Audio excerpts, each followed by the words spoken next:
Talking today to eight-time Grammy Award-winning bassist Christian McBride, who is back with a new project. It is his second with his group, the New Jawn, and it's a bit of a departure from those swinging grooves that we've come to associate him with. But the new project is called Prime, and today we're going to talk about and see what else this trailblazer is up to, because this man stays busy. How you doing, Christian? I'm doing well. It's wonderful to see you. Great to see you as well. I think the interesting thing about you is the way you continue to evolve. I mean, it's hard to believe that you're the age that you are and that you've accomplished as much as you have, and that you're somebody that people look up to, and somebody who I think people feel like has been around for a long time. How much of this evolution is really focused, a product of intention, and how much of it is really just following your instincts and your intuition? I think a lot of it is just following the path that takes me wherever. I came into this business because I wanted to play bass with all of my heroes, all of these great jazz legends that I fell in love with as a teenager, and everything has come out of wanting to play the bass with the best musicians out there. So all of this other stuff that doesn't really have a lot to do with the bass, like sort of the artistic directorships and Hmm. DJing and radio, all of that. That happened. It just happened. None of that was ever on my wish list. But now that I have it, I love it, and I plan on taking care of it and honing that craft. It seems like a lot of it is just a process of being present, of just being right here in the now, Yeah, paying attention to what's going on, and welcoming the blessings that kind of that's come your that's way. it. Yeah. That's it. Really, all we have. I mean, you can always make plans. You can always have dreams. I think you have to make plans and have dreams, but you also have to be open to what comes your way, because some of life's best moments are the ones that you don't expect. Yeah, that's true. Well, let's talk a little bit about Prime, the new project from the New Jawn. The first minute of the first track, which is called Head Bedlam, Yep. and it truly lives up to its name, by the way. But that Yes. first minute really grabs your attention, and then once the groove sets in, the next thing you notice is the instrumentation. I hear the saxophone, I hear the trumpet, hear the bass and the drums. No piano or guitar. Very interesting. Space. It kind of lets the groove breathe a little bit, and then we exit the same way that we arrived. Right. The whole thing kind of reminds me of this 2 or 3 year period that we just experienced. Tell me about the genesis of this song and the whole album concept. Well, you nailed it, because I think that for most of us, 20, 2020 through 2022, um, that's the sound a lot of us heard in our heads, trying to deal with the pandemic and dealing with all of the political and the social uprisings going on.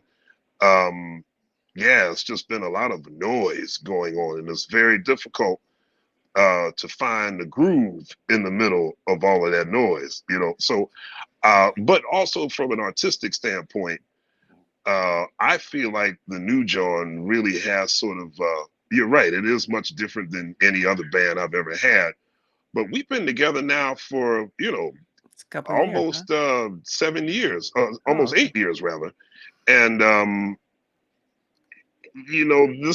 really wanted this band to be a complete 180-degree turn from the trio that I had with Christian Sands and Ulysses Owens Jr., because that trio got to be very popular, and they had a very distinct sound and a distinct personality, as well as my quintet Inside Straight. So I said, I want to do something a little, well, not a little, but a lot different.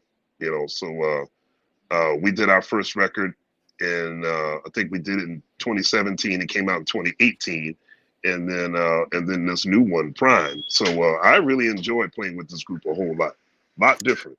Yeah, and there's a lot of incarnations of your talent. A lot of um, variety in what it is you do. Your big band is awesome. I'm sure a Thank you. lot of this has to at least do with keeping this thing interesting, doesn't it? And Yes. pushing those boundaries. Yeah, I like I don't know. I think it's there's a dual reason. One, because I really enjoy playing a lot of different styles of this great art form that we call jazz. Um, and then at the same time, I like people not really knowing what my next move is going to be. Yes, mystery. Keep the mystery going. Well, it's no mystery that you keep really great artists around you. Talk a little bit about this quartet that you're working with here. A lot of talent Oh there. yeah, thank you very much. Well, I feel like every band I have ever had, it starts with the drums. The bass and the drums are the most important relationship in any group. In any group, and so Nasheet Waits is someone I've known for a long time, but we really never had a chance to play together that much. So I had this gig at the Vanguard, my annual 2-week residency in December. And in 2015, I was deciding, like, what kind of band do I want to put together? And then I started thinking about what became the new Jawn. And I said, okay, well, who's going to be the core of that band? And I said, let me try Nasheet. I've been dying to play with him for years. So Nasheet was that guy.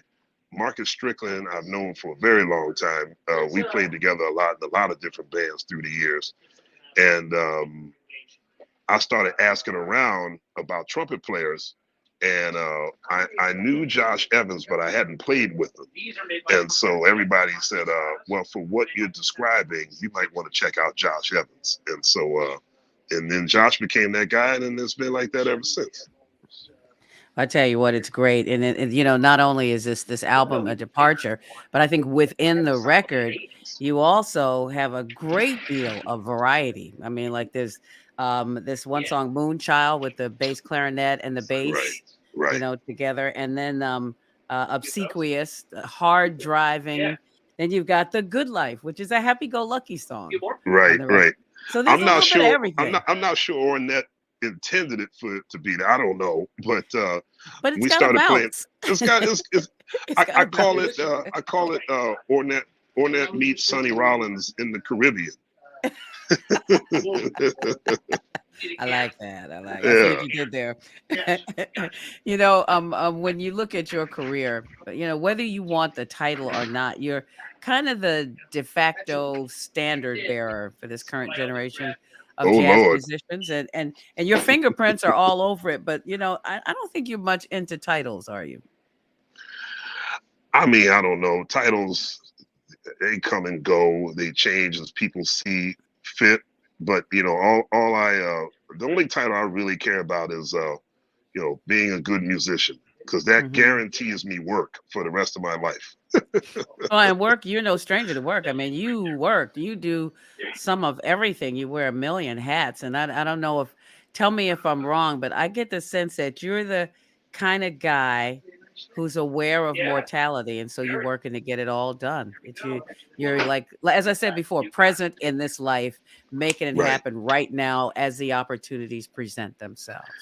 Yeah, I think that's I see a musical world, or not even a musical world, just a really big world, and I really would love to learn as much about it as possible. And I know Mhm. that's impossible to do in one lifetime, but it's worth trying. And you are definitely trying to do that. I can feel it, getting a lot of it done. You know what I like most about you though is the obvious joy that you have in what you do. You love your job, don't you? I do. I do. Anytime I'm doing anything involving music, particularly when it comes to playing my instrument, that's my happy place.